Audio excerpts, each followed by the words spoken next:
আল্লাহ রাসূল নিজে কান্নাকাটি করছেন, হু করে কান্নাকাটি করছেন, সাহাবায়ে কেরামগণ কান্নাকাটি করেন তাদের পাপের জন্য।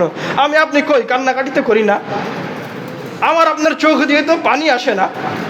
আমি আপনি নিজেকে কিসের মুসলমান দাবি করি, কিসের আহলে হাদিস দাবি করি, কিসের হানাফি দাবি করি, কিসের শাফিঈ দাবি করি?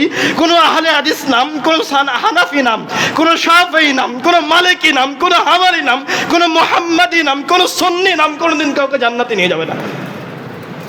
আপনি ইবাদত করেন রব্বুল আলামিনের, ওই ইবাদত আপনাকে জান্নাতে নিয়ে যাবে। আপনি ফরজ ইবাদত করেন, আল্লাহ রাসূল যেভাবে ইবাদত করেছেন সেইভাবে ইবাদত করেন। 8 রাকাত সালাত আপনাকে জান্নাতে নিয়ে যাবে না, 20 রাকাত তারাবি আপনাকে জান্নাতে নিয়ে যাবে না, 50 রাকাত সালাত আপনাকে জান্নাতে নিয়ে যাবে না।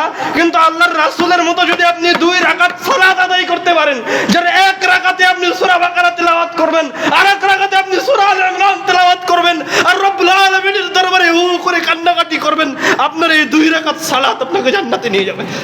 কোন 8 রাকাত 20 রাকাত সালাত আপনাকে জান্নাতে নিয়ে যাবে। কেন আপনি মারামারি করছেন? কেন আপনি গন্ডগোল করছেন? আল্লাহ রাসূলের যে হাদিস যখন যেভাবে এসেছে সেটাকে মেনে নেন, ফরজের উপর থাকেন, যেগুলি প্রমাণিত সেগুলির উপর আমল করেন। আল্লাহ রাসূল সাল্লাল্লাহু আলাইহি ওয়াসাল্লাম এই মাসে ঝগড়া ঝাঁটি করা তো বহু দূরের কথা, একটা অনর্থক কথা বলতে নিষেধ করেছেন। অনর্থক কথা বলা তো বহু দূরের কথা। আল্লাহ রাসূল সাল্লাল্লাহু আলাইহি ওয়াসাল্লাম বলছেন, ইনসাবাহু আহাদুন, তোমাকে কেউ যদি গালিগালাজও করে, তোমার 14 গোষ্ঠী তুলে তোমার সামনে গালিগালাজ করেছে, তোমার দুর্নাম করছে, তোমার সাথে খারাপ আচরণ করছে, আও কাতালা, শুধু তোমার সাথে খারাপ আচরণ নয়, তোমাকে মারার জন্য এসেছে, তোমাকে হত্যা করার জন্য এসেছে, তাহলে তুমি কি করবে জানো?